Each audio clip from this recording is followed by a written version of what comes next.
Nationwide, home prices have dropped 20% or more over the last few years, but property taxes are up.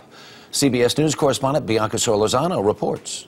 So how long has this been on the market? It's been on the market the better part of a year now. This New Jersey home first hit the market last year with a listing price of $385,000 before falling to $279,000. The house is a classic Cape Cod.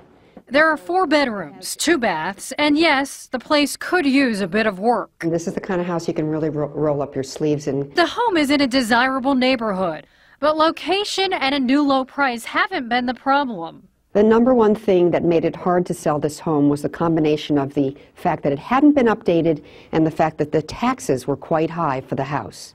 Property taxes for this modest fixer-upper are nearly $9,000 a year. That's more than 3 times the national average, and the latest figure to drive sinking home prices even lower.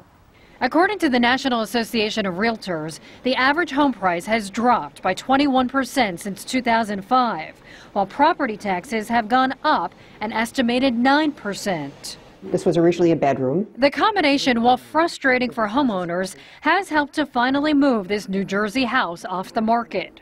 We're finally at a place where it's all coming together. But as you can see, there's been an erosion of the value of this house. Bianca Solorzano, CBS News, Bloomfield, New Jersey. And here with some advice on how to get a handle on rising property taxes is early show financial contributor Vera Gibbons. Good morning, Harry. How is this possible? We're seeing this erosion in values on the property, yet the taxes keep going up. What's going on here? Well, these states, these cities, Harry, I mean, they really need the money, and property tax revenue is a big source of revenue for them. Doesn't mean you have to take it. If your house was assessed during the boom years, 2005, 2006, the peak years in the housing market, and you're paying too much in property taxes, you can challenge that. So how do you get the ball rolling on this process? Well, you have to understand the process. It's going to vary from one town to the next. So I would figure out how your house was assessed, what method they used to assess it, when it was assessed, find out about the appeals process, when the deadlines are, what paperwork you need. This information you can get online, or you can walk right down to your town hall,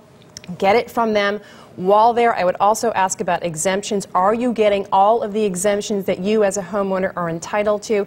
And I would get a copy of what's called your property card, because on this card, all of the information that they use to actually assess your home. To assess it, right, is on there, right. How many bedrooms, how many blah, blah, blah. Right, all that stuff. Exactly right. Now, one of the other things you say is it's very important to find out what your neighbor's tax assessment is. This is critical. It's important to be nosy. It's very important to be nosy. So you want to find out what comparable homes in your area are valued at least 5 homes similar in terms of size, age, district, and this is where some of those sites can come in handy. Zillow, Trulia, cyberhomes.com. I would also suggest just talking to neighbors, talking to brokers, and if you find that your home is assessed 10% higher than those comparable homes, you likely have a case. You actually, you have a leg to stand on, so to speak. Okay, what kinds of mistakes are commonly found on property records? Well, as you mentioned, I mean, they may think you have 3 bedrooms, you actually have 2 bedrooms.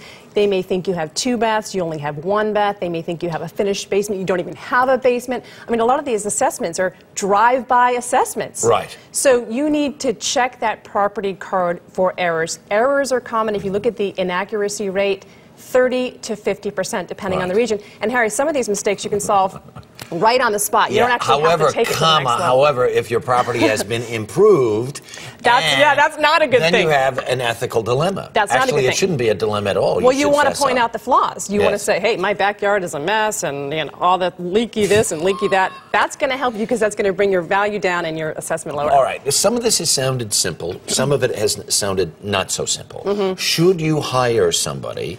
I mean, here you are trying to save money. Should you pay money to hire someone to help you through this process? Well, I mean, there's no shortage of experts who will do the job for you. You've got appraisers, you've got brokers, but that does come at a cost. They're going to charge you a flat percentage, up to 50% of the first year's reduction. So that's expensive. I would suggest you go it alone, Harry. Just go to a couple appeals, see how the process works, educate yourself. If If you have the knowledge, you have the power. And 33% of appeals do succeed. 30%? 33% succeed. So you're saving potentially hundreds, if not thousands of dollars. Right. I say go it alone also because some of the boards don't like you bringing in heavy hitters to help you make your Sure. case. So you need to really familiarize yourself with the local process. Right. You need to go down to town hall or your county hall or whatever it is, make really nice with the people there. Make really nice with the people there. So, right. yeah, because you're not in there with elbows flying. They You're don't just like trying, that. Yeah. You're just in there trying to really make gently nice. make your case. Exactly you have right. the facts, you have the data, you think your taxes are too high, and here's why. And you have the supporting evidence to back up your claim. 30% works. Vera Gibbons, thanks so much. Thanks, Do appreciate Harry. it.